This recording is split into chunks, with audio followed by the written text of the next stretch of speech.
Let's talk with Dr. Jonathan Mukuwira. He's a senior lecturer in international development at the RMIT University, and he joins us live from our Melbourne studio. Dr. Mukuwira, thank you very much for your time tonight. In the 21st century, to see famine on this scale, how can this happen? Well, look, this is tragic to begin with, but it has the situation now has a historical context, and this is the ongoing and perpetual changes in the weather pattern, but also the background to that is a continual conflict in the region.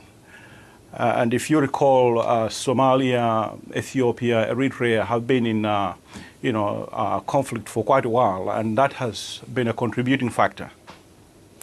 As you point out there, if we can follow that further, famine is not only environmental, it is political, and famine has been used as a political tool throughout history.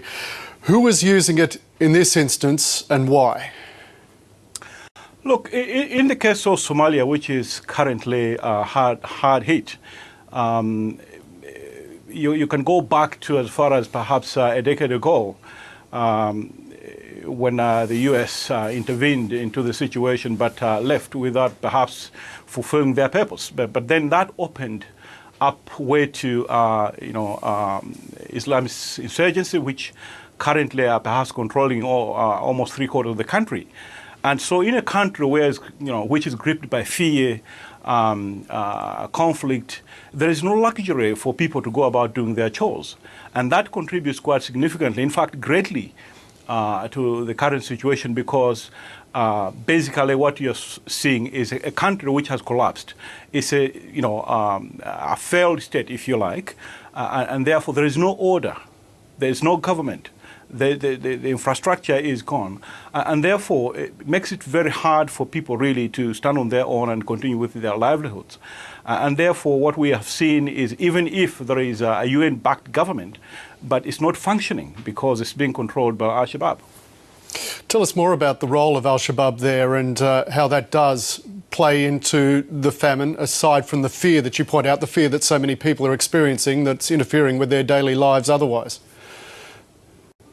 Yeah, the thing is, while there is an international effort to get to people who are highly affected, but they're using it as a political instrument, and actually basically stopping aid agencies who are going into a humanitarian operation to reach people who are affected.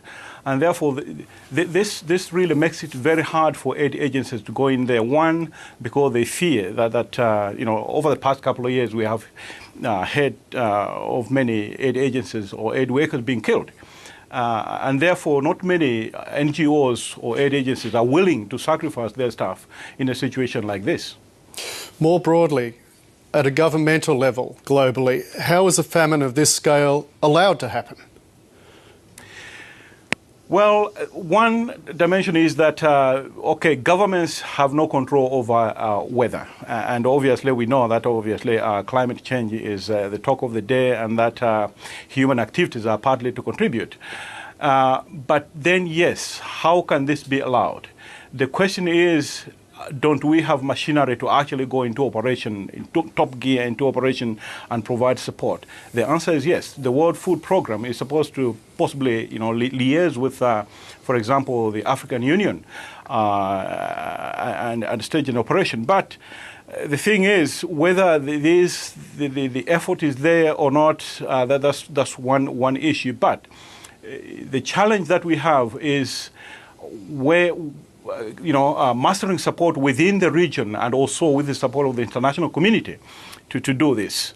Unfortunately, the whole thing, I think, is looked from a political angle, and unfortunately by that, people are dying. Yet, I think the international community can do something to alleviate this situation. If not from a political angle, from which angle should this be approached then to alleviate this crisis?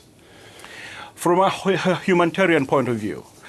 That means that the World Food Programme should definitely do something, and perhaps just to add to that, it also needs a regional effort, in this case the African Union. And if this concerted effort can be harmonized, something, can contribute to alleviating the situation. Dr. Jonathan Mukuwira from the RMIT University in Melbourne, I thank you for your time tonight. Thank you so much. My pleasure.